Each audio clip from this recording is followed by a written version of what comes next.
Hello students, good morning.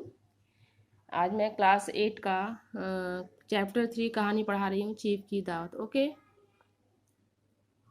सो आप लोग ध्यान से सुनिए और देखिए। हाँ, देखिए। आज मिस्टर श्यामनाथ के घर उनकी चीफ की दावत थी।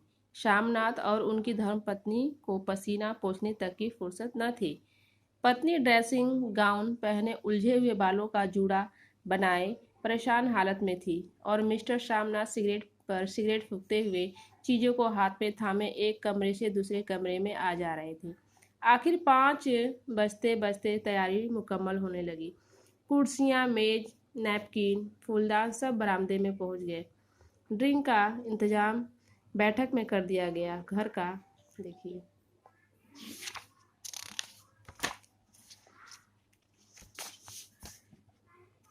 घर का फालतू सामान अलमारियों के पीछे और पलंगों के नीचे छिपाया जाने लगा। तभी श्यामनाथ के सामने सहसा एक अड़चन खड़ी हो गई। माँ का क्या होगा? श्रीमती जी काम करते करते ठहर गई और सोचकर बोली, इन्हें पिछवाड़े इनकी सहेली के घर भेज दो। बाप रे, देखो उनकी माँ को ये लोग क्या कर रहे, उसकी बहू और बेटा भी तो कैसा है, पूछ रहा है कि इनका क्या किया जाए माँ का। रात भर बेशक वही रहे, कल आ जाएं।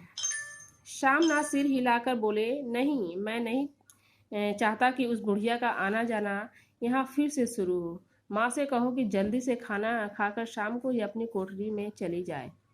बेटा तो उससे भी बदमाश है, दुष्ट है। यह सुझाव दोनों को ठीक लगा। सहसा श्रीमती जी बोल उठी, जो माँ सो गई और नींद में खर्राटे लेने लगी तो माँ को कह देंगे कि अंदर से दरवाज़ा बंद कर ले, सोए नहीं, बैठी रहे, और क्या।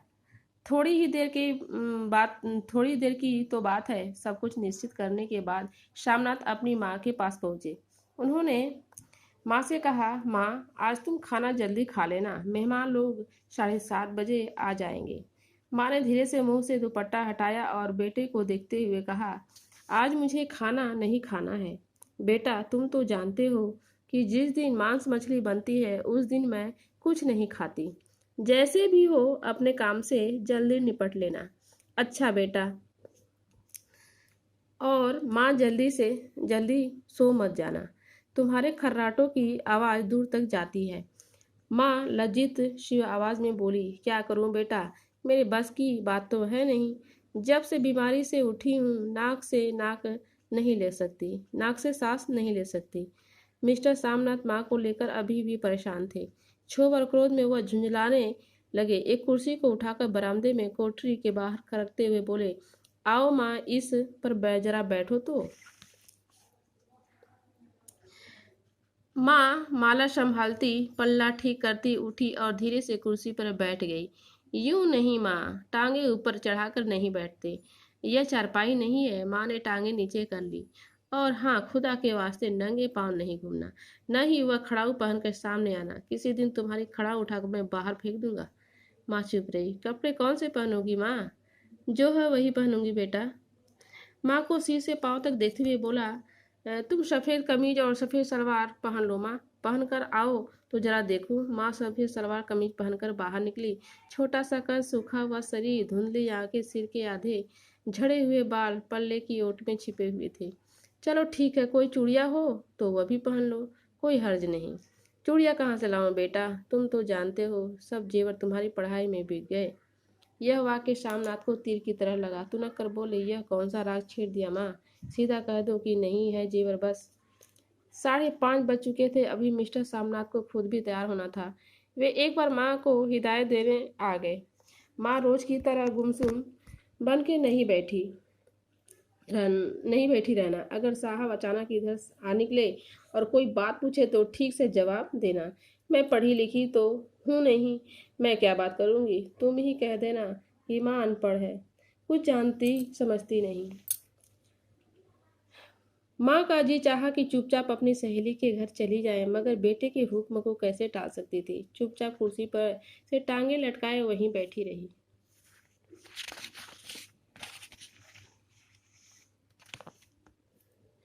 ठीक शाम 8 बजे चीफ अपनी साहब तथा अन्य मेहमानों के साथ सामनाथ के घर पहुंच गए। पार्टी में ड्रिंक पूरे जोरों पर चल रही थी। पीते पिलाते 10:30 बज गए। वक्त गुजरते पता ही न चला। आखिर सब लोग खाना खाने के लिए उठे और बैठक से बाहर निकले।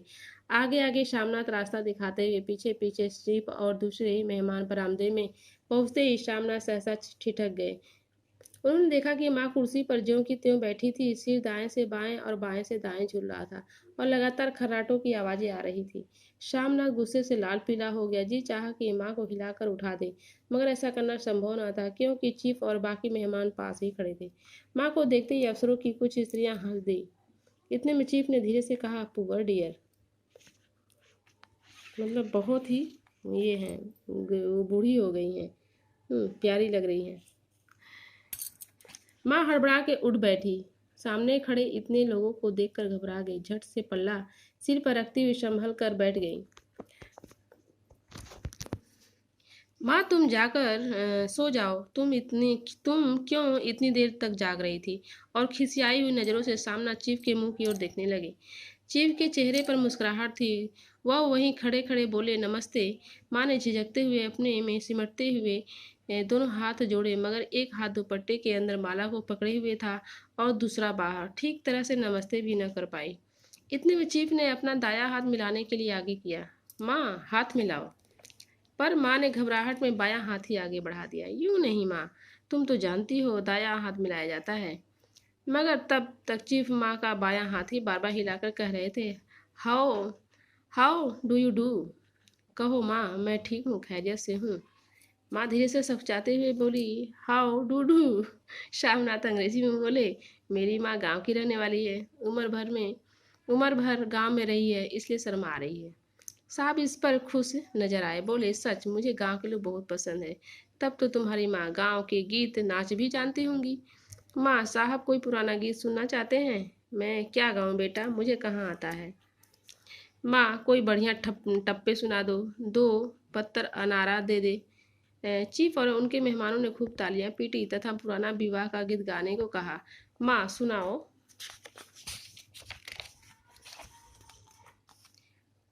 हरिया गा रही हैं माँ, उसकी गाना गा रही हैं। हरिया नी माए, हरिया नी भैजे, हरियत भागी भरिया है।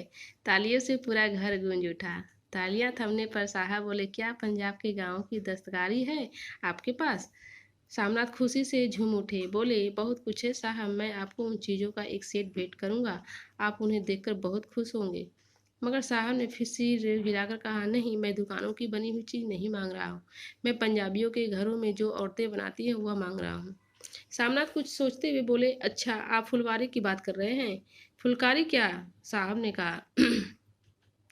क्यों माँ, कोई पुरानी फुलकारी घर में है? माँ चुपचाप अंदर से पुरानी फुलकारी उठा लाई। साहब बड़ी रुचि से फुलकारी देखने लगे। पुरानी फुलकारी थी, जगह जगह से धागे टूट रहे थे।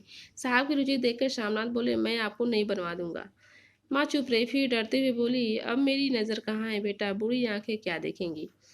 माँ की बात बीच में ही काटते हुए श्यामनाथ साहब को बोले, वह जरूर बना देंगी, आप उसे देखकर खुश होंगे। साहब ने धन्यवाद किया और खाने की मेज की ओर मुड़ गए।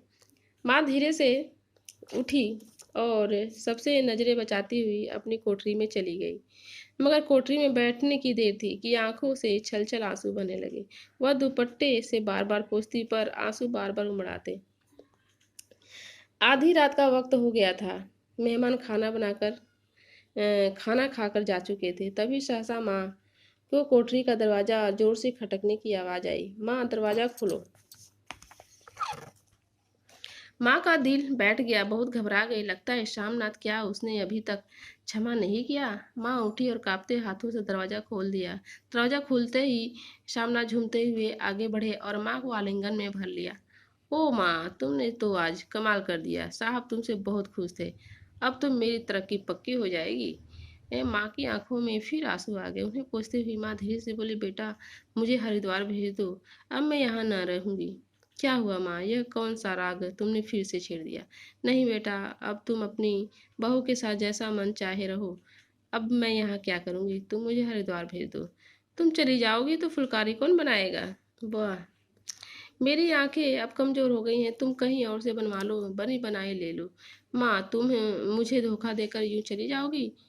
मेरा बनता काम बिगाड़ोगी? जानती नहीं साहब खुश होकर मुझे तरक्की देगा। माँ चुप हो गई, बेटे की ओर देखती हुई बोली, क्या तेरी तरक्की होगी? क्या साहब ने ऐसा कहा? साहब कहता था जब तेरी माँ फुलकारे बनाना शुरू करेंगी तो मैं देखने आऊँगा। जो साहब खुश हो गया तो मुझे इससे बड़ी नौकरी भी मिल सकती है, मैं बड़ा अफसर बन सकता हूँ। माँ के चेहरे का रंग बदलने लगा, झुर्रियों भरा मुँह खिल उठा, आंखों में हल्की हल्की चमक आने लगी। तो तेरी तरक्की होगी बेटा, तरक्की यूं ही हो जाएगी। साहब को खुश रखूंगा तो कुछ करेगा, वरना उसकी खिदमत करने वाले और भी तो लोग हैं। देखो माँ है तो मैं बना दूंगी बेटा, जैसे बन पड़ेगा बना दूंगी। और माँ दिल ही दिल में फिर बेटे के उज्जवल भविष्य की कामनाएं करने लगी। और शामनाथ अब सो जाओ माँ कहते हुए अपने कमरे की ओर चल दिए। ये हुआ आपका कहानी भीष्म साहनी का है चीफ की दावत। ओके, और नेक्स्ट वीडियो में लेकर आऊँगी सिग्नल। तब तक के लिए इतना स्टूडेंट्स, थैंक यू।